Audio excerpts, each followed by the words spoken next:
keduduki al-husna. Mudah-mudahan apa yang akan kita dapatkan nanti senantiasa membawa manfaat untuk kita semuanya, dan terutama adalah untuk putra putri kita. Dan tentunya rahmat dan barokah selalu kita harapkan datang dari Allah Subhanahu wa taala. Shalawat dan salam semoga selalu tercurah kepada junjungan kita Nabi Muhammad sallallahu alaihi wasallam. Semoga kita selaku umatnya dapat selalu menjalankan sunnah-sunnah beliau hingga yaumul qiyamah dan kelak di hari kiamat mendapatkan syafaatnya. Amin. Bapak Ibu rahimakumullah, sebelum kita mulai, marilah kita bersama-sama buka acara ini dengan membaca surat Al-Fatihah. Ala hadhihi niyyah wa li kulli niyyatin salihah wa li ijabatil mas'ul ila hadratil nabi Mustafa Muhammad sallallahu alaihi wasallam wa ala alihi wa a'udzu billahi minasyaitonir rajim. Bismillahirrahmanirrahim. Alhamdulillahi rabbil alamin arrahmanir rahim maliki yaumiddin iyyaka na'budu wa iyyaka nasta'in ihdinas siratal mustaqim siratal ladzina an'amta 'alaihim ghairil maghdubi 'alaihim waladdallin. Amin. Kemudian untuk berikutnya sambutan. Bismillahirrahmanirrahim. Assalamualaikum warahmatullahi wabarakatuh.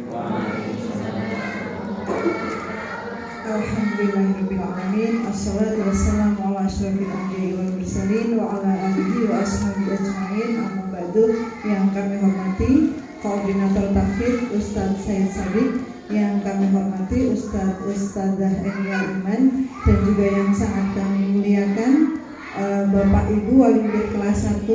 Alhamdulillah pada pagi hari ini semua karena berkat hidayah, berkat pertolongan Allah kepada kita semua, sehingga kita dapat berkumpul bersama untuk tholaqul ilmi, sama-sama untuk belajar Al-Quran, sehingga kita nanti tidak hanya memberikan perintah kepada anak-anak, tetapi kita juga mampu. Untuk itu marilah kita ikrarkan bersama dengan bacaan Alhamdulillah. Alhamdulillahirabbil alamin.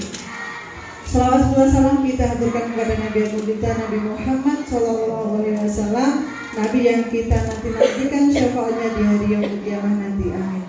Bapak Ibu yang kami hormati, sebelum kami menyampaikan beberapa hal terkait profil madrasah, Bapak Ibu memasukkan putra putri di madrasah ini tentunya karena madrasah memiliki banyak kelebihan dibanding sekolah. Mungkin kalau sekolah hanya kurikulum dinas pendidikan, sementara kita itu kurikulumnya ada 3. Satu dari dinas pendidikan sama pelajaran umum, yang kedua ada kurikulum dari Kementerian Agama, pelajaran agamanya tidak hanya 1 seperti di SD kan seminggu hanya 3 jam, hanya namanya pelajaran agama. Tapi di sini ada 5 mata pelajaran agama, yaitu ada akidah akhlak, ada sejarah Islam, ada fikih, ada Al-Quran hadis, ada SKI, dan ada bahasa Arab. Nah, yang ketiga ada kurikulum tahfidznya, baik itu bagi anak-anak reguler maupun bagi anak-anak kelas tahfidz. Nah, untuk menggapai itu semua tentu butuh perjuangan. Tidak mungkin kita itu mendapatkan hal yang lebih dengan cara yang sama dengan mereka yang mendapat hal biasa. Nah, saya akan sampaikan apa yang disampaikan oleh Imam Syafi'i. Jadi ketika engkau sudah berada di jalan yang benar menuju Allah, maka bertahanlah. Jika sulit bagimu, maka berlari kecillah. Jika kamu lelah, maka berjalanlah. Jika itu pun tidak mampu, maka merangkaklah. Namun jangan pernah berbalik arah atau berhenti. Jadi jika nanti di tengah jalan Bapak Ibu merasa kok abot banget ya ning ini, hafalan, pelajaran agamanya banyak, itu karena pelajaran agamanya banyak. Padahal investasi kita itu adalah anak-anak supaya memiliki agama yang kuat sebagai investasi atau bekal kita di akhirat nanti. Yang bisa menolong siapa? Salah satunya adalah anak yang soleh-solehah, anak-anak yang bisa mendoakan kita, anak-anak yang penuh dengan amal kebaikan, salah satunya adalah dengan belajar agama, apalagi di sini dengan moto mulia bersama Al-Quran setiap hari, tiada hari tanpa membaca Al-Quran di desa, tetapi semuanya mereka pun tidak akan bermanfaat dan hanya mendapatkan dunia, di akhirat tidak akan mendapatkan syafaat atau pertolongan dari Allah SWT maupun dari Nabi Muhammad. Jadi dari sekarang saya mengharapkan tekad Bapak Ibu yang kuat untuk bertahan di jalan yang sudah benar ini. Kalau Bapak Ibu merasa berat, kita siap melayani. Misal jangan sampai menyimpan di hati. Maksudnya anak saya kekurangan di bahasa Arab, matur saja, ngendiko saja kepada kami. Insya Allah kami akan memberikan pendampingan. Tetapi jangan sampai tiba-tiba saat kenaikan kelas, ya langsung ngendiko ke kami kalau anak saya tidak kuat karena agamanya banyak. Nah ini sangat disayangkan. Monggo tadi apa yang sudah disampaikan oleh Imam Syafi'i bisa kita terapkan sama-sama. Kita bisa bertahan di sini sampai anak-anak lulus dan semoga dimudahkan. Kita memang punya target, yang anak-anak target lulus 7 juz dan anak-anak reguler lulus 1 juz minimal. Tapi alhamdulillah yang tahun kemarin ada yang hafal 4 juz sehingga diterima di yang Pati. Kemudian yang sekarang ini kelas 5 sudah hafal 5 juz, sudah sampai juz 4. Jadi itu tergantung bagaimana nanti Bapak Ibu di rumah mendampingi. Kami di sini memberikan materi baik itu dari kurikulum dinas pendidikan, kurikulum Kementerian Agama maupun kurikulum tahfidnya, pembelajaran agama maupun pembelajaran umum yang diintegrasikan dengan agama. Itu bagaimana anak-anak benar-benar bisa melaksanakan ibadah sesuai dengan syariat. Ya, terkadang kalau anak-anak kan contoh kecil wudhu saja, wudhu itu kan kuncinya ibadah yang lain. Ketika wudhunya tidak benar maka bisa jadi tidak sah. Ya, bagaimana kalau misalkan muka ini tidak sampai pada batas-batas yang sudah ditentukan, ketika membasuh tangan tidak sampai batas pada yang ditentukan, itu juga akan menghilangkan sah ibadah wudhu, sehingga akan mempengaruhi pada ibadah-ibadah yang lain. Begitu juga dalam ibadah sholat dan tahsin Al-Quran. Jadi makanya kelas 1 itu kita masih fokus pada tahsin membaca Al-Quran. Syarat untuk menghafal, anak-anak harus bisa membaca dulu. Kalau belum bisa membaca, kita tidak akan izinkan anak-anak untuk menghafal Al-Quran. Karena apa? Ketika sudah bisa membaca, anak-anak bisa menghafal mandiri. Jadi anak-anak bisa kita simak dulu bacaannya. Ketika sudah benar, maka dia bisa menghafal mandiri. Itu akan mempermudah bagi anak-anak dan kita sebagai pengajar maupun orang tua untuk membimbing mereka menuju hafalannya.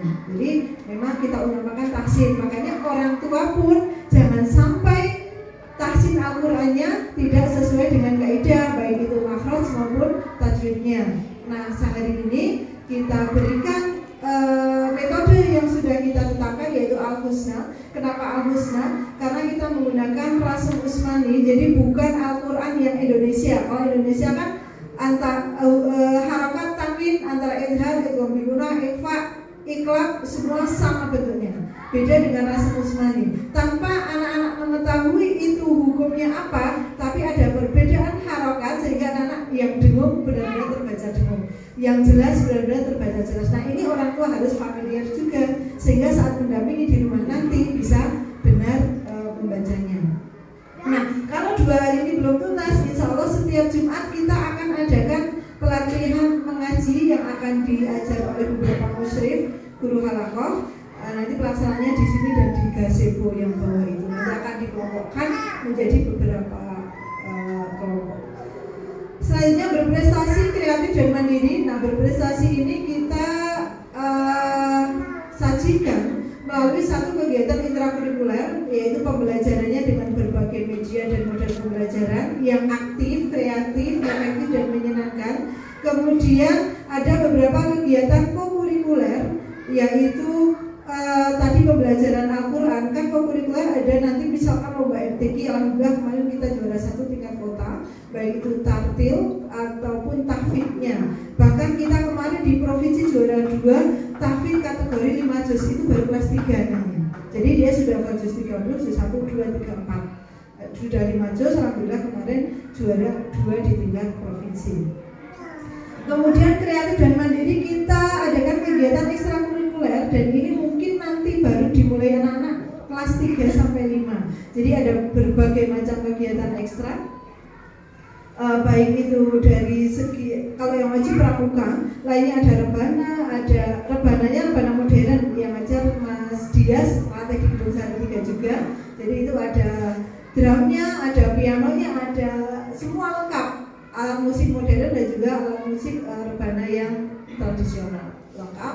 Kemudian ada lagi berenang, itu masuk rihlah, berenang, memanah, berkuda masuk rihlah. Kemudian ada lagi jurnalistik, ada tari, ada melukis, ada MIPA ketika kita nanti lomba UASM atau lomba KSM. Kemarin kompetisi sains madrasah, alhamdulillah kita juara 2 dan juara 3 untuk IPA dan matematikanya.